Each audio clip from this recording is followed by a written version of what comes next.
Mercoledì mattina firmerò con i colleghi Zaia e Bonaccini, due governatori delle regioni che insieme a me hanno lanciato l'iniziativa dell'autonomia. Un annuncio a sorpresa arrivato nella tarda mattinata da parte del presidente della Lombardia Roberto Maroni.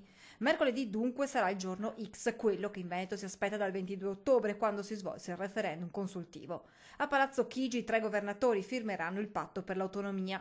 La scorsa settimana, in occasione dell'incontro con la consulta, il presidente Zaia aveva auspicato di chiudere tutto entro pochi giorni e le previsioni sembrano essere rispettate. Un'accelerazione dei lavori in vista della fine della legislatura. Nonostante il Veneto avesse rispedito al mittente la prima bozza perché non rispondeva alle richieste della regione. Poi una seconda versione che aveva ottenuto l'ok di Zaia e dello staff che in questi mesi lo ha affiancato nella trattativa con Roma. Ora l'epilogo oramai vicino, mercoledì l'ultimo passo. Stiamo affinando la bozza con ulteriori aggiustamenti e se ci confermano la convocazione di mercoledì noi ci siamo, fa sapere il governatore del Veneto.